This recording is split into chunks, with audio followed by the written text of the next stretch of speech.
Hey there, it's jamithatsme here. Welcome back to my channel. Now let's get into a quick chat.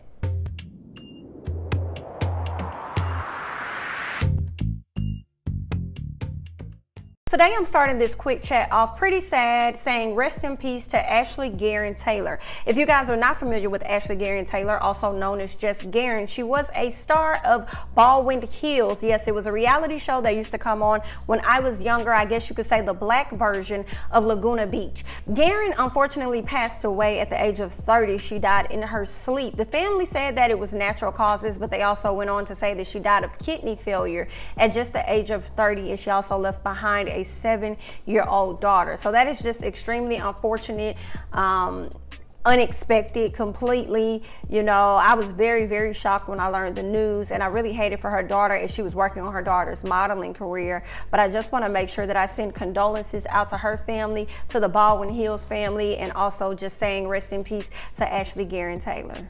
I also like to say rest in peace to Dante Wright, who was recently murdered at the hands of police out in Minneapolis, Minnesota. Like, are y'all not learning y'all lesson yet again?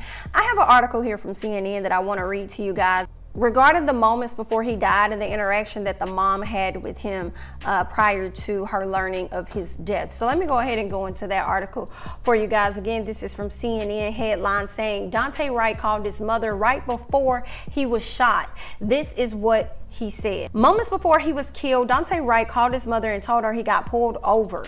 She had no idea it would be the last time she would speak with her son. The 20-year-old needed to get insurance information, his mother, Katie Wright, said. Okay, Dante Wright, 20, died shortly after speaking with his mom. When he called, she said, I said, okay. When the police officer comes back to the window, put him on the phone and I can give him all of our insurance information. A second goes by and I hear the police officer come back to the window and ask Dante to get out of the car. Dante asked, for what? The police officer said, I'll explain to you when you get out of the car. Why the fuck you can't explain to him while he's in the car? You already got his license and all this other stuff. Why you just can't tell him why you get him out the car? If you got the information, why he can't know the information too? Like, I'm just confused on that. Like, I really hate how these police officers, I just hate how they do shit, how they be moving out here. You know what I'm saying? And a lot of us, I mean, like, we don't like it. They know they be doing shit unfair. And it's so terrible because the justice system does not back up the citizens that fund them. They back up the fucking police officers, you know, and let them know that everything they're doing is right, so you can continue to go out here and just kill people for absolutely no reason at all, which makes absolutely no fucking sense. And then they put these young men and just people in general in situations for them to resist because you're not answering their questions as you're supposed to, and then use that as an excuse as to why you should shoot. And then we all know that police officers are trained to shoot and to mother kill. Okay? And then when one of y'all get killed by the civilians, y'all be wanting us to sit up there and be sad about it and be whine, crying. Okay?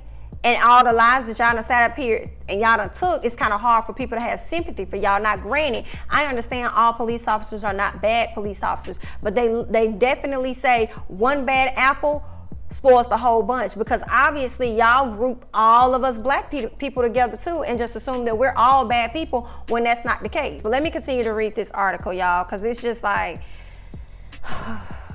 this shit just kills the fuck out of me, man. You know, and we just keep going through this shit and nothing is happening. Nothing is happening. So anywho, let's keep going. The mother said she could hear the police and her son struggling. Then the police officer asked him to hang up the phone. Why he gotta hang up his motherfucking phone? For what? It's like you want him to get out the car. You don't want to answer any of his questions. You will tell him when he get out the car. And then now he got the phone on his hand, in his hand, okay? And now you tell him he got to take the phone out. For what? This phone is not harming you. This phone ain't doing to you, okay? He was abiding by all of the things that you were saying when he was in the car. Now you forcing him to get out the car. Like, I just don't be understanding. Girl, this shit here just be trash. 3 or 4 seconds went by. This is the mother talking. She said, I tried calling back to back to back because I didn't know what was going on, as any mother would. At worst, she thought maybe he was getting arrested. She soon saw it was much worse. When I called back, the girl that he had in the car answered the phone, and it was on FaceTime, and she was crying and screaming and said that they shot him. And then she pointed the phone towards the driver's seat, and my son was laying there unresponsive. That was the last time that I seen my son. Like that, I would have been completely shattered. I probably would have fainted. Imagine that, like life being gone like that, just like that. Senseless. And they love talking about the murders that happen within the neighborhoods, the senseless murders, the senseless crimes, the senseless this, as if what these police officers are out here doing is not senseless as well. Okay, so shout out to the motherfucking coroner who said that this baby was murdered by way of motherfucking homicide, because that's exactly what it is. And then this bibbity bobbity boo headed ass bitch take her ass and say, oh, well, I thought that I was reaching for my taser and not my gun. Bitch, I am sure they're on 2 different sides of your motherfucking body. I am sure, okay? And as long as your core knuckleheaded ass has been in the police force, I am sure you also know the motherfucking difference, okay? They do not feel the same on the top, girl, okay? You know it's completely motherfucking different, all right? And then another thing, from my understanding, from some of the tasers that I've seen, I don't know which ones she had, but the ones that I've seen have they're like yellow, or they have something on them to where it's like, you know which one you're grabbing. Like if you pick it up here, you're going to be able to see what the fuck it is. Okay, so you knew exactly what you were doing. And I hope they nail your ass to the motherfucking cross. Every single inch of that cross, I would love to see that. Okay, because this baby did not have to lose his life over no shit like that. And a lot of people be like, all you got to do is comply. Let me tell y'all, this shit don't matter. That shit don't matter. When police get in authority, they think they above everybody here. They think they above the Lord. Okay? They think they above the earth, to be honest. Okay? When they get in authority. So they enforce it doesn't matter what you do. Okay? You could make a smirk. You could be thinking about something earlier that day. You could be laughing at the fact like, damn, I can't believe this. I was just talking about this to somebody. You know what I'm saying? And they're like, what you say? What did you say? You know what I'm saying? They will use any little thing in that moment to kill you. Shit, you ain't even got to be doing that. You could be walking down the street. And you could be minding your own business.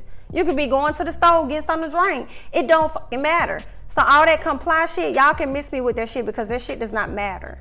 Okay? It does not fucking matter.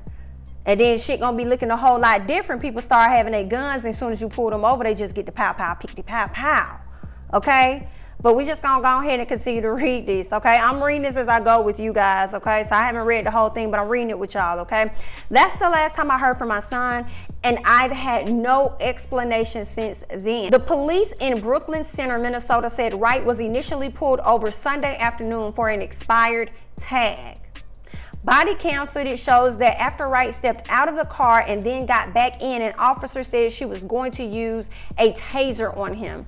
But instead of shooting a taser, Officer Kim fired a handgun, screaming, "Holy shit, I shot him," as Wright was mortally wounded. Both the officer and the police chief have resigned. A toddler is now fatherless, and the Minneapolis area, already grappling with the death of George Floyd, now mourns another death of a man during a police encounter. And if they burn that hole to the motherfucking ground, if it ain't even no Minneapolis and it's just the Appalachia left, sorry for y'all. Okay, bitch? Because y'all not gonna learn until people start affecting y'all pockets and shit around that mug. Because that baby should not have died, and his child should not have to go without a father. That right there was completely senseless. And this whole, oh shit, I shot him. Bitch, you knew what the fuck you were doing. What you mean? Oh shit, I shot him. What do you mean? You intended to harm him in some capacity. Why are you acting surprised when your intent was to shoot him anyway?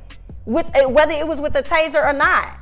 So miss me with that bullshit, and I feel like she knew her body cam was on, in my opinion, and I feel like she said that shit so that it can back up whatever evidence they're gonna have to use in court to try and get this hoe off. But shout out to the motherfucking coroner or whoever that ruled the fact that this baby's death came by way of homicide, okay? The Hennepin, and I hope I say this correctly, the Hennepin County Medical Examiner said on Monday that Dante Wright was killed by a gunshot wound to the chest, ruling his death a homicide.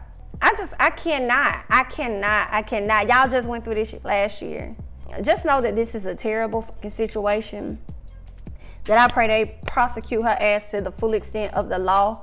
I don't know who needs to go in and shut down their police station and let somebody else take charge over it, like dismantle their ass or something. I don't know what the fuck needs to happen, but I will say that baby should not have died, and a mother should not have to go without her child, okay? And a child should not have to go without their father. And if you think that George Floyd's family did not eat y'all ass up when it came to suing y'all and anything else, and then this is the crazy thing, okay? This family gonna eat y'all ass up too. But here's the thing, y'all motherfuckers got a trial going on right now. Y'all have a trial going on right now, okay? And this bitch pulled this whole shit right now. Are you serious? Girl, I don't know what the fuck y'all got going on up there, honey, but y'all, I ain't got shit for y'all. Chime down below, y'all leave y'all comments. I'm just going off of, just off raw emotion, like, this shit is fucking terrible. Y'all leave y'all thoughts and comments down below. We gonna move on. While everybody's out here protesting and saying Black Lives Matter, Black Lives Matter, Black Lives, everybody saying BLM all day long, we have the head of New York City's BLM chapter calling for an investigation of the organization's co-founder after she spent $3 million on 4 homes. What the fuck you been doing, ma'am? 4 homes. Where you getting all this coinage from, ma'am? The head of the New York City's BLM chapter is reportedly asking for an independent investigation after the organization's co-founder, Patrice Concolers, I hope I said that correctly, purchased 4 lavish homes totaling $3.2 million. Girl, what the fuck?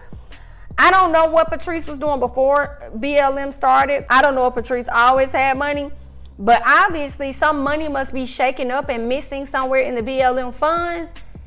And noticing what she's purchasing must have caused them to come out the woodworks and want to get this information resolved. Like, I need you to do an independent investigation on her coins. So we're going to see how long this takes for her to produce receipts and what all is going to happen there. They're saying that Patrice has purchased a total of 4 homes, with the most recent purchase being last month for $1.4 million right outside Malibu, California, girl. You done went and purchased this money. In a whole panorama, you done went and purchased this money, girl. People dying left and right, okay? Girl. I mean, I ain't saying she ain't supposed to live good. Everybody want to get nice things at some point and all this other stuff. But, girl, I just hope that when they come back with your paperwork, everything looks very accurate. That's what I hope. Everything looks very accurate on your end, honey. Because if not, I don't know what else to tell you, girl. But this right here is a whole lot. Once that info became public, Hawk Newsom, the head of Black Lives Matter Greater New York City, wanted to know where the funds were coming from. Okay, he stated, if you go around calling yourself a socialist, you have to ask how much of her own personal money is going to charitable causes.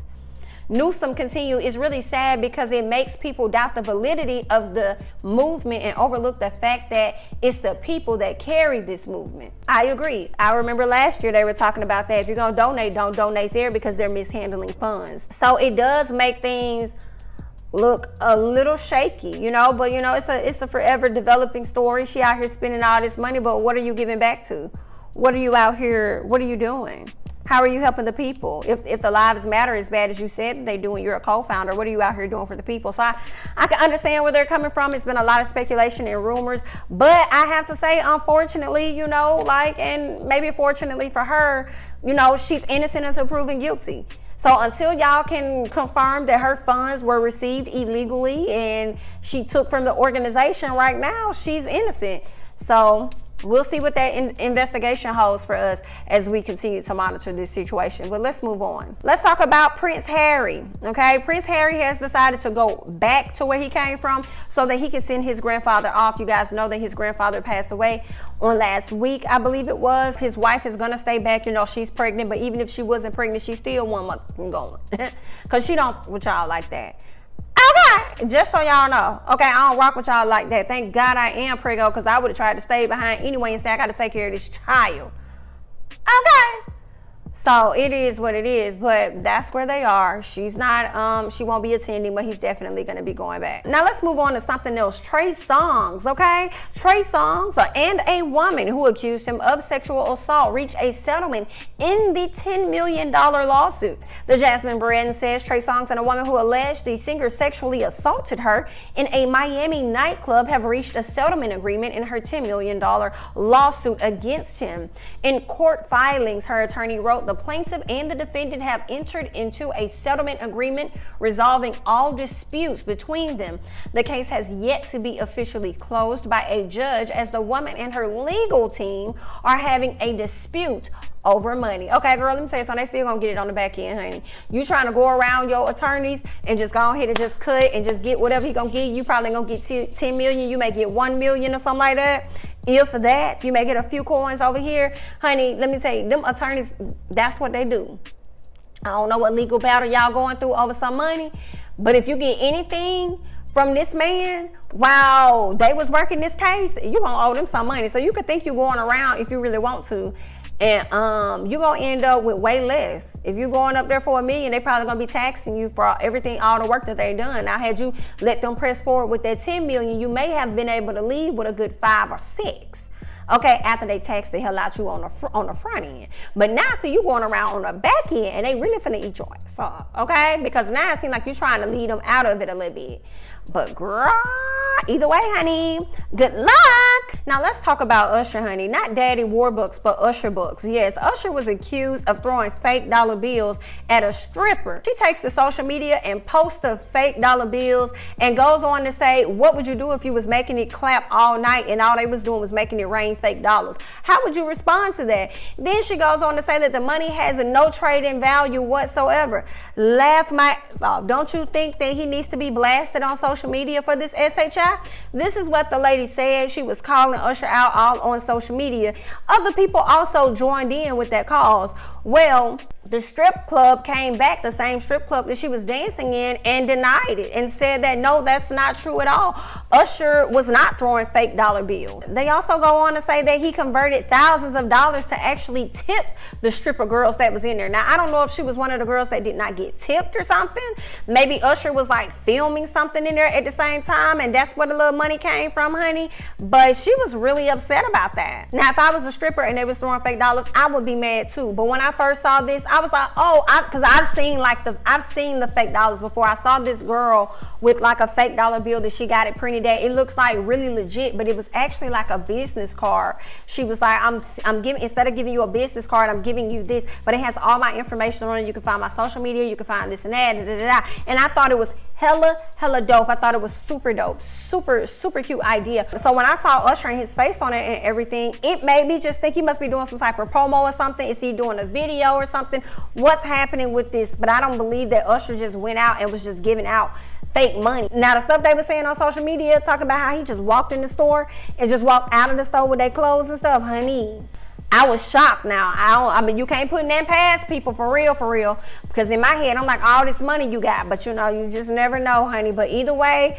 homegirl knows what it is, okay? Now she does, at least, because her own strip club came out and spoke out against what it is she has to say. So I hope that she was able to get some of them thousands of dollars that Usher converted so that she can be well on her way to go and make it clap for somebody else, honey. But we gonna move on. Now let's talk about the state of Georgia and the new voter law that was signed by Kim. So recently, the MLB, the Major League Baseball team, pulled out of Georgia. They took their all-star game away, as well as the draft, based on this new voter law, which has a lot of restrictions surrounding it, and people feel as though this is a voter suppression. This is what we believe to be voter suppression. I told you guys that I do not believe that MLB will be the only ones to pull out, and here we are. Will Smith and Antoine Fuqua pull slave film emancipation from Georgia due to state's new voter restriction law. Will Smith and Antoine will no longer be filming their slave drama Emancipation in Georgia thanks to new voting laws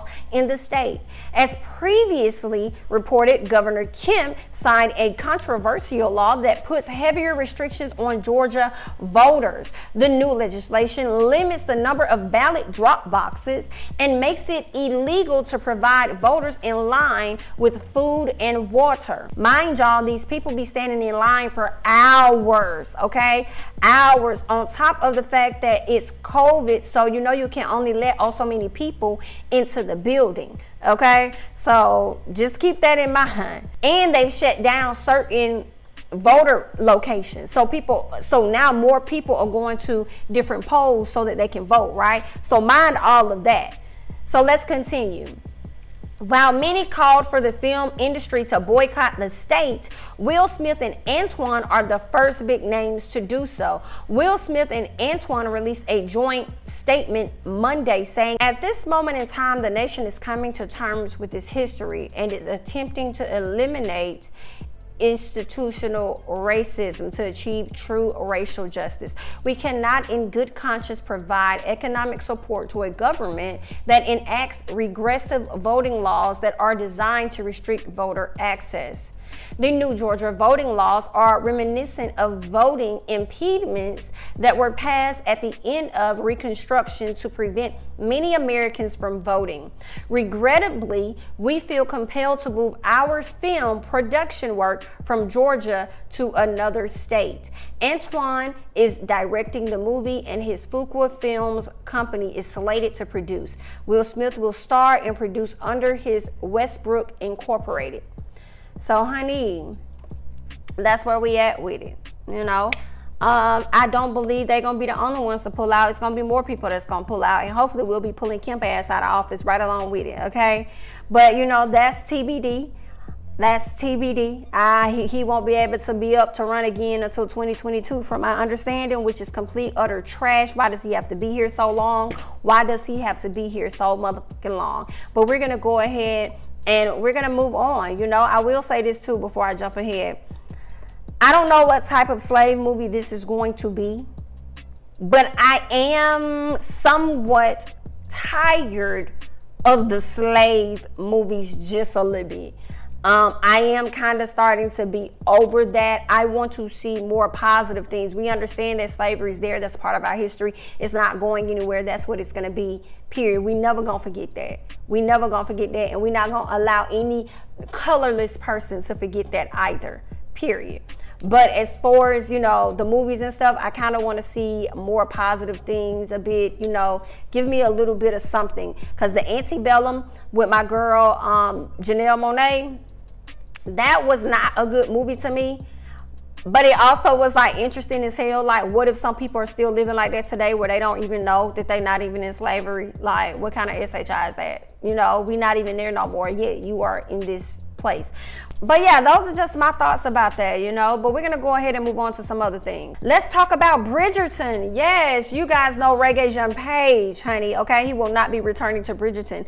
And what we're hearing is that allegedly he left Bridgerton over creative differences with Shonda Rhimes and her team, okay? So sources are claiming that he only had one season contract with the show. While fans might be surprised that Rege Page's Duke Simon Bassett won't be back, this reportedly aligns with what producers and Netflix had in mind all along. Still, The Hollywood Reporter says he was offered an opportunity to return as a guest star in 3 to 5 episodes of season 2 at a rate of $50,000 an episode, but declined for a multitude of reasons. So as we said before, he will not be returning, and basically it's because of some creative differences that he's had with Shonda Rhimes' team. So I just kind of feel like somebody done pissed this man off. Somebody made this man mad.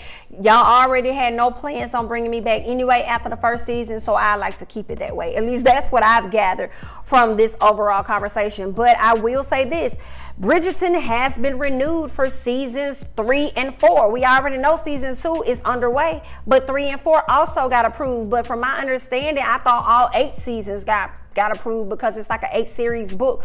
But whatever it is, whether Rege Page is going to be there or not, I will be reviewing. If you guys want to get into Bridgerton, make sure you catch it on Netflix. If you want to check out some reviews, make sure you come and check out mine. Okay, but that's all I got on today's quick chat. I'm Jamie, that's me. Don't forget to like, comment, subscribe, share my videos, and I'm gonna catch you guys in the next one. Bye-bye.